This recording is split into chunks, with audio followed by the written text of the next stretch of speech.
Morning guys, so we are on day 2. We stayed at the gear camp yesterday, which is the reason why I put a hat on because there was no facility to brush your teeth or do your hair or shower, so we're going to do that tonight. I know it seems kind of gross now, but we're on our way to Karakorum. I hope I pronounced that correctly, and that is the old capital of Mongolia.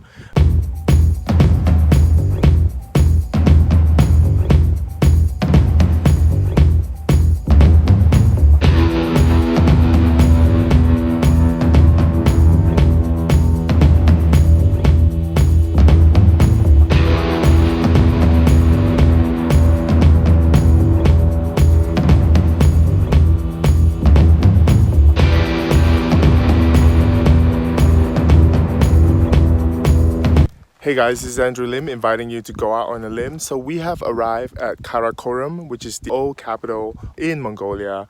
I think founded in the 5th or the 4th century. Behind me you can actually see a Buddhist temple that was not constructed until the 1600s.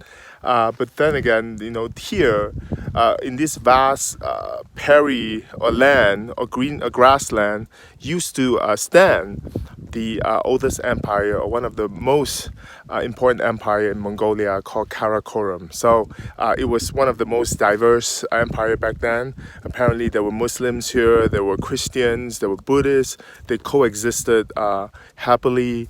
This was an important city as it was close to Silk Road, so it remained an important trading post. But now there's really nothing to see. I guess when they excavated, they didn't excavate much. So it's not like, you know, the Roman Empire or what you see in Rome and other places in Europe, where you still see buildings standing, or at least piles of rocks. But here you see nothing, with the exception of a few boards explaining the history of Karakorum. So we're going to continue to explore Karakorum. I'm also going to try to have finally that eagle stand on my arm, much like the old Manchurian heroes. So I'm going to go find my tour guide. He's on a smoking break. Anyways, later.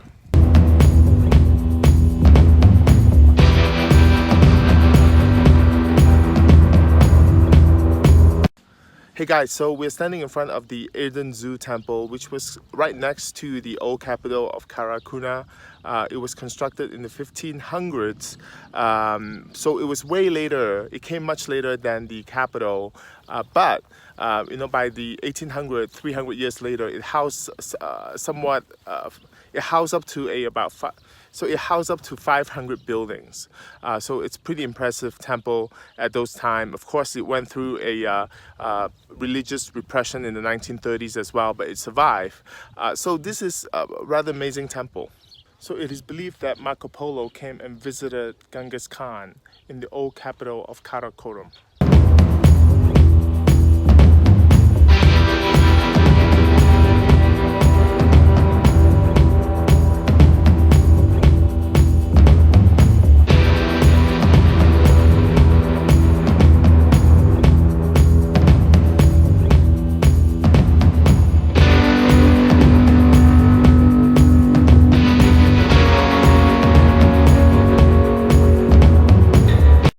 Hey guys, so we are actually about to walk the mini Gobi desert. It's called mini because it's not actually a huge desert. It's really interesting because if you look on to my right side, which is to your left, it's actually green grass. But to my right, which is to my left, which is to your right, is actually the starting of the desert. Hey guys, so we're at the top of one of the dunes. Behind me here is an amazing Hugunhan peaks. I don't know when was the last time I had seen a desert with a mountain peak, a Rockies as the backdrop. So this is really something I think it's pretty unique, and with low clouds as well. So you have the Hugunhan and you have the desert in the undulating sand as well as the clouds. If there's any moment of Zen that I feel, this is the moment. It's just an amazing feeling. I can't quite describe it. I mean, the tranquility, the peacefulness, just wash over me as I sit here listening to my music and really contemplating what I want to do when I get back to New York.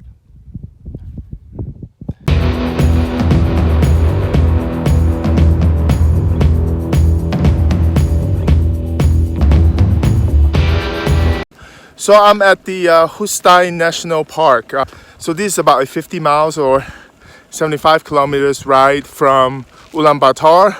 We're actually on our way back to Ulaanbaatar from Central Mongolia, so we are stopping here. This national park has a lot of wild horses.